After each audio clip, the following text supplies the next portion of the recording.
Hi guys, magandang araw. Sa video natin ngayon ay may gagawin tayong isang washing machine. Ang washing machine na to ay medyo matagal na to nakatambak dito sa amin kasi nasira na nga ang kanyang washing machine motor.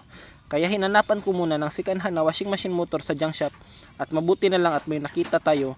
Ngunit magkaiba ang size ng kanyang washing machine motor na ipapalit natin. Kaya ang gagawin natin ay mag-improvise tayo. Gagawa natin ang paraan upang maikabit natin yung nabili nating washing machine motor sa junk shop sa washing machine na to. Bubuksan muna natin ang washing machine na to upang matanggal natin ang kanyang sirang motor at upang makuhaan natin ang sukat at nang ma-improvise natin yung bagong washing machine motor na bili natin sa junk shop.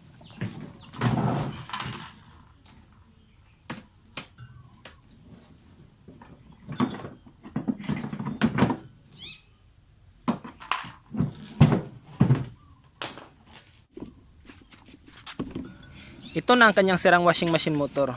Medyo malit ang kanya axle kasi pang 6 kilograms lamang ang washing machine motor na to.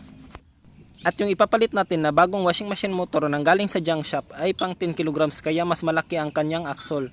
Kaya mag-improvise tayo upang magkabit natin yung washing machine motor na nabili natin sa junk shop sa washing machine na to.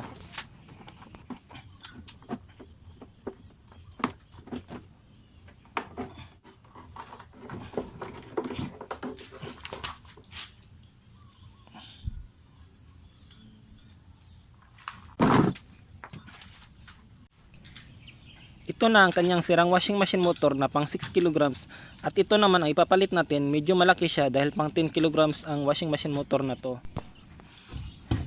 Ang gagawin natin ay ililipat natin ang pulley ng washing machine motor na to dito sa bagong washing machine motor na nabili natin sa junk shop. Nang nabili ko kasi ang washing machine motor na to ay wala siyang kasamang pulley, kaya gagawan na lang natin ng paraan upang maikabit natin itong stock na pulley sa bagong washing machine motor natin. Itong lumang washing machine motor natin, ang kanyang axle ay nasa 10mm at ito namang bagong washing machine motor na nabili natin sa junk shop ay ang kanyang axle ay may sukat na 12mm. Kaya babawasan natin ito. Wawiringan muna natin ang washing machine motor na to upang mapaikot natin siya ng counterclockwise upang hindi tayo mahirapan sa pag-grinder at madali nating mabawasan ang kanyang axle. Ito kasi ang kadalasang nagiging sira sa mga washing machine natin, yung nasisira na ang kanyang washing machine motor at medyo may kamahalan ang kanyang washing machine motor kung bibili tayo ng bago. Kaya sa junk shop na lang tayo naghanap. Nabili ko nga pala ang washing machine motor na to sa junk shop sa halagang 150 pesos. Kasi ako pa kasi ang bumaklas sa washing machine motor na to. Yan guys, umiikot na siya. Pwede na natin itong bawasan gamit ang angle grinder.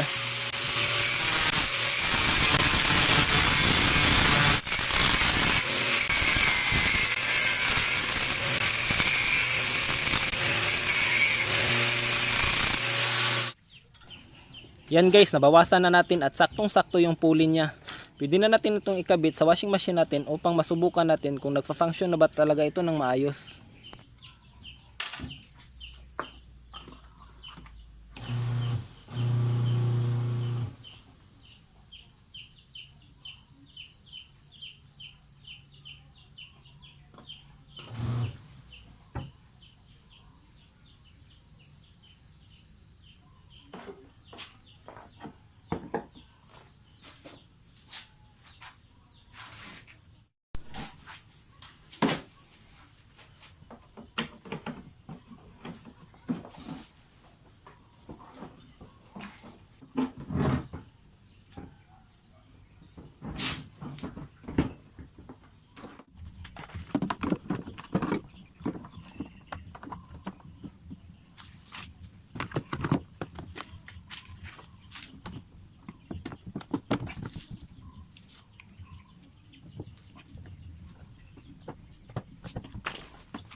Yan guys, naikabit na natin yung in-improvise nating washing machine motor at nagfa-function na talaga siya ng maayos. Pwede na natin itong gamitin sa paglalaba.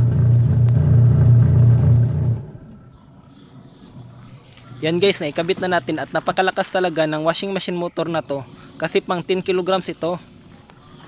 Ganun lang kadali mag-improvise ng washing machine motor. Pwede pala talaga gawa ng paraan. Maraming salamat nga pala sa panonood guys, and please like and subscribe to my YouTube channel para updated kayo sa mga panibago nating video.